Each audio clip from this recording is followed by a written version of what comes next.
আসসালামু আলাইকুম। আশা করি আপনারা সবাই ভালো আছেন। আমি সকালের কাজকাম রান্নাবান্না খাওয়া দাওয়া শেষ করে এখন গরুর জন্য আটি কাটতেছি। আমরা বলি এটাকে ছাটি কাটা। আপনাদের ওখানে কি বলে তা অবশ্যই আমাকে কমেন্টস করে জানাবেন। আমরা এইভাবে ছোটো ছোটো করে কাটে তারপরে গরুকে খাইতে দেই। কারণ বড় বড় আটি যদি দেই তাহলে ওরা অর্ধেক খায়, অর্ধেক নষ্ট করে। তাই আমরা এইভাবে কেটে দিলে ওরা সম্পূর্ণটাই খেয়ে ফেলে। এর ফলে আমাদের আটি নষ্ট হয় না। এগুলোকে আমরা ধানের আটি বলি, আপনারা কি বলেন জানি না। এই হচ্ছে আমার দুটো ছোটো ছোটো গরু। এইভাবে কেটে আমরা এইভাবে দিই, ওরা এইভাবেই খায়।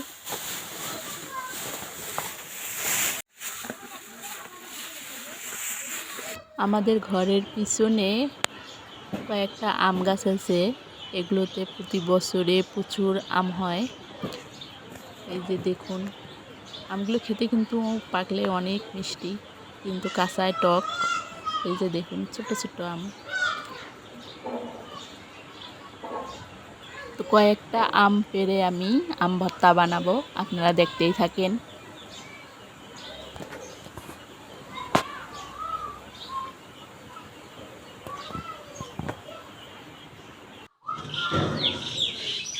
বড় বড় দেখে পারিস।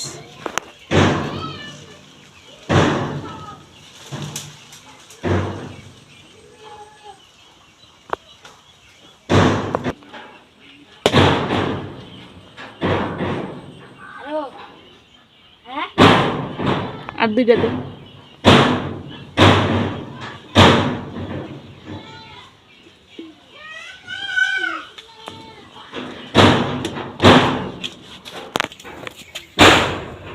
টাটকা টাটকা আম খেতে কিন্তু অনেক মজা লাগে। ও পারতেছে আর আমি কুড়াই কুড়াই ভেঙে রাখতেছি। তো বেশি পারলাম না, অল্প কয়েকটাই পারলাম। বড় দেখে দেখে পারি।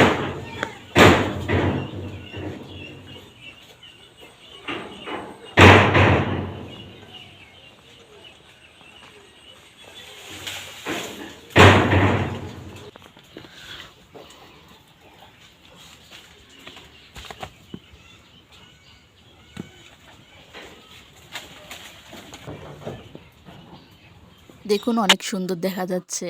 তারপরে আমি কেটে নেব, এগুলো ছিলে তারপর পাতলা পাতলা করে কাটবো।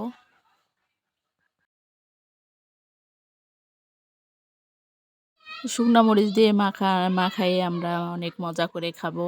তো আমার ভিডিওটা আপনাদের যদি ভালো লেগে থাকে অবশ্যই ভিডিওটা সাবস্ক্রাইব করবেন এবং লাইক শেয়ার করবেন আমার ভিডিওটাকে। আর আমি কিন্তু নতুন ভিডিও বানাচ্ছি। তো আমার ভিডিওগুলো যদি কোনো ভুল ত্রুটি হয়ে থাকে অবশ্যই আমাকে কমেন্টস করে জানাবেন। আপনারা সবাই ভালো থাকবেন, সুস্থ থাকবেন। আল্লাহ হাফেজ।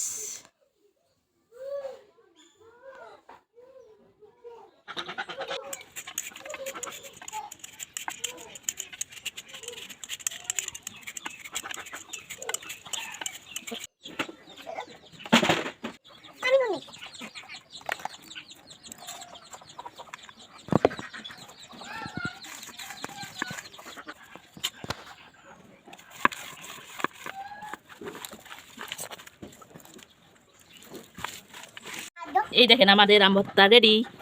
এই যে খাওয়ার জন্য দর্শক। খাও খাও খাও, বিসমিল্লাহ। তুমি নাও নাও নাও নাও।